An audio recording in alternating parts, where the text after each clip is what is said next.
There's no reason you should be pursuing small business entrepreneurship without understanding the importance of conducting a SWOT analysis on yourself and a SWOT analysis on your business. Now, if you've never heard of what a SWOT analysis is, just type it into the Google search engine and you'll see what a SWOT analysis is. So I'm not trying to go as in depth as what you might find if you do a more in-depth search, but I want to give you some of the basic things that you should be looking at when you conduct a SWOT analysis on yourself and on your business. So SWOT is an acronym for strengths, that's the S, weaknesses, that's the W, opportunities, that's the O, threats, that's the T.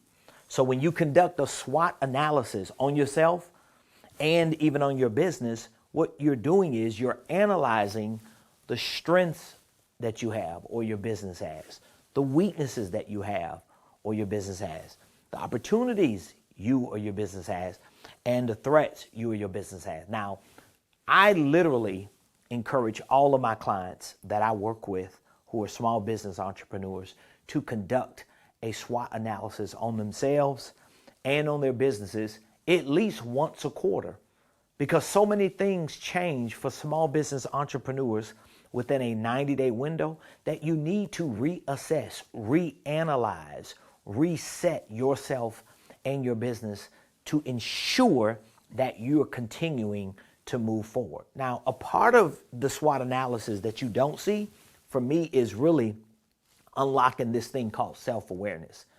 There's an old adage, to thine own self be true, meaning that when you can be true to you because you have a heightened sense of self-awareness, it's easy for you to conduct an analysis on yourself, because you can check the boxes on where your strengths are, where the strengths of your business is, where your weaknesses are, where the weaknesses of your business is, where your opportunities are, where your business opportunities, what are the threats. And so I just wanted to just walk through a few things that you need to be mindful of and pay very close attention to if or when you conduct a SWOT analysis on yourself and your business. So when we look at strengths, what kind of strengths do you want to identify with? Well, spiritual. I'm a preacherpreneur, so anytime I'm conducting an analysis on myself and my business, I want to know, what are my spiritual strengths? Prayer is a spiritual strength. Discernment is a spiritual strength. Having a relationship with God is a spiritual strength. Truth is, if you're a small business entrepreneur and you are a preacher or a Christian minister or you are a Christian believer, to me, it's a spiritual strength, because you've got something that some of your competitors don't have. I believe it gives you a competitive advantage. So that's a strength. Okay, what are your professional strengths? There may be some things that you're just good at professionally that other people are not good at. What are your mental strengths? I think I can identify with mental strengths even before I identify with professional strengths, because there was a time in my entrepreneurial journey that even when I didn't have professional strengths, I took my spiritual strengths with prayer and with this gift to understand and process information. I used to connect that, and I still do, with my mental strengths. I'm just willing to show up and scrap it out. I just have resilience. I have determination. I'm just willing to keep showing up. No matter how many times I fall, I'm going to keep getting up. That is a strength that you and your business needs. And then what are the personal strengths? Maybe you are a person of integrity. Maybe you have a good moral compass.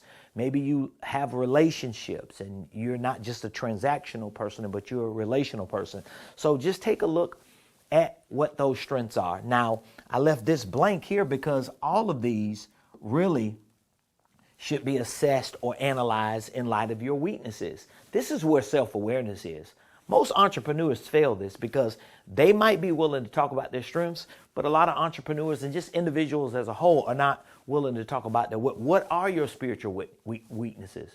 You don't pray. You don't read scripture. You don't believe that God wants you to be successful. You have this thing with money and wealth that you feel like it's some negative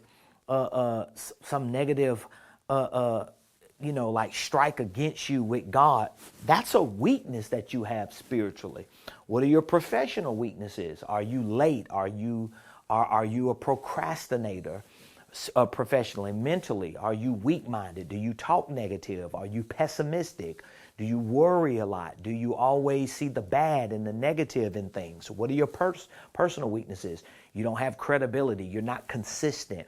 Like when you can be self-aware, to be honest with yourself, this becomes powerful and it really creates a breakthrough for you. All right. What are the opportunities? I just put 2 words because when you think of opportunities for you or for your business, I want you to think about 2 things. Opportunities can be found, but the problem with finding opportunities is if you never find an opportunity, you never have an opportunity. This is where this word comes in at. I'm one of those people where I very rarely find an opportunity. I almost always have to create an opportunity. So I'm not going to wait for something to happen. I'm going to make something happen. So now when I look at my strengths and my weaknesses and I take a look at my opportunities, what opportunities do I have today?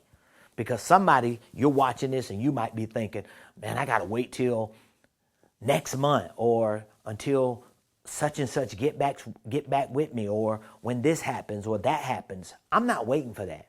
I'm not going to wait until I find an opportunity that somebody creates for me. I'm going to create my own opportunity.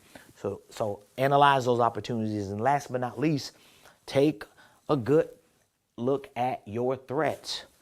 Who are the people that threaten your success?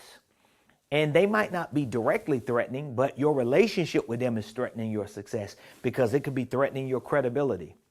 It could be threatening your consistency. What people, what places are a threat to you and your business success? What things are a threat? And when you take an in-depth look at all these things through this acronym of strengths, weaknesses, opportunities, and threats, you are essentially conducting a SWOT analysis. I think every entrepreneur should conduct this SWOT analysis at least once a quarter because it gives you an opportunity to stay self-aware. It gives you an opportunity to confront the boogeyman in your life, to address things that if you didn't conduct this, you would just let it drag and stick around longer than it should. And I believe it will make a better impact on you and a better impact on the people that you're called to serve.